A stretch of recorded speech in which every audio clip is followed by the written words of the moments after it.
All right, so I'm just getting on your roof now. It does look like your gutters are pretty clean. I don't know if you can see that or not. But we do have some issues. Right now, at this point in the stage, it's kind of minor. We do have some overlapping trees all the way around the house. I would trim those up a little bit so we don't have large.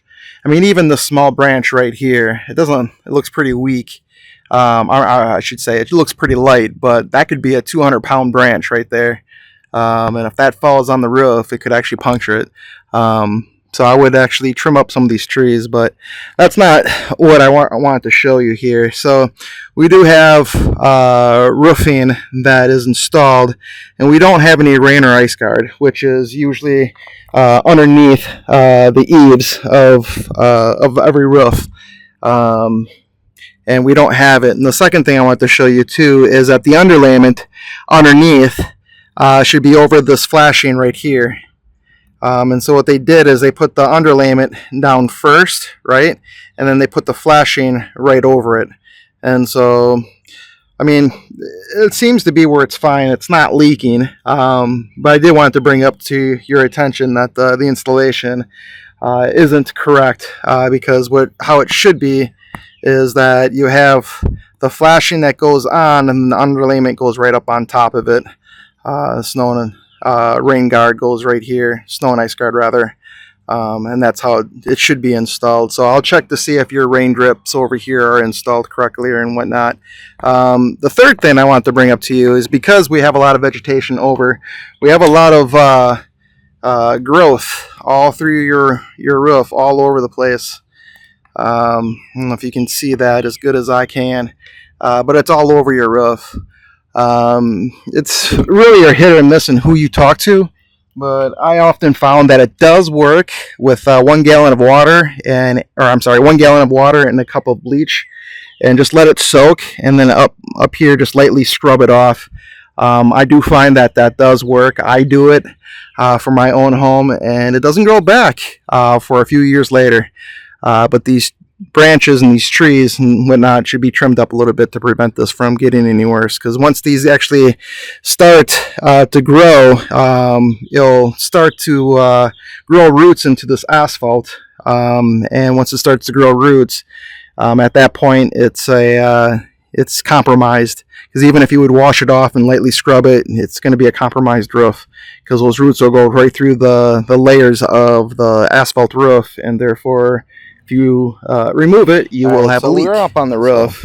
For the most part, I mean, the roof don't look that bad, but we do have some areas of concern here. So we have what I would consider this to be elementary to mature growth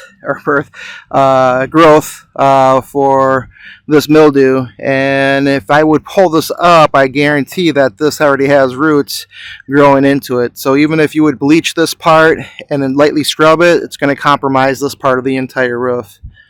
I want to bring this up to your attention because this right here also appears to be a little weak. I'll find out more when I get in the attic, but it seems to be a little weak around that area.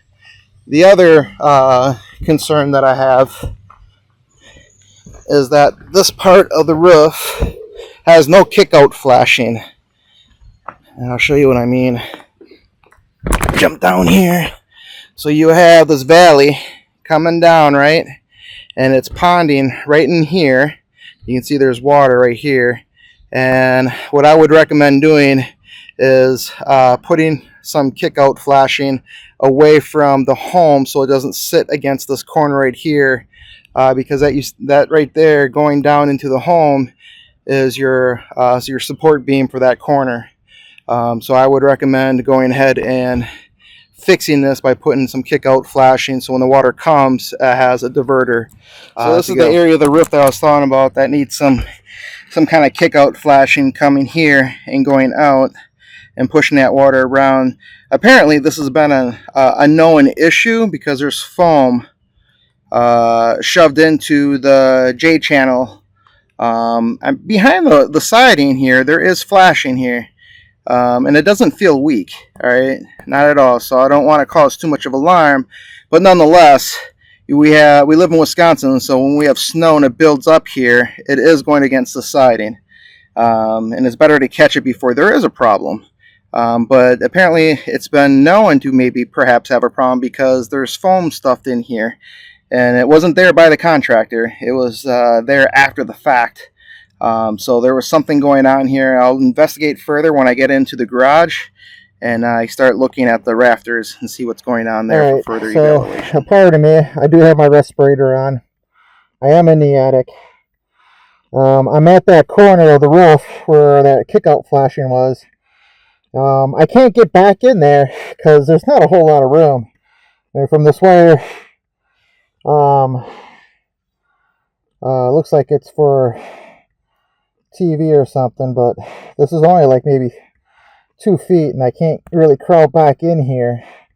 But if you can see, it looks like at one time it was wet. There's no way I can go down there and put a moisture meter right there, but that's the corner. So I really can't figure that out. But what I did find, and I'm gonna see what this is all about, but it looks like it's an exhaust vent coming up from next to the garage area. I'm gonna see what that's all about, because if that's an active vent, that means it's really venting out towards the attic area more so than the exterior. Now there's a hole up in the roof, but it's kind of compromised by it's not going up to the full extension of the roof. And then I will make a video about missing baffles and ventilation up here. It's pretty hot. Alright, thank you.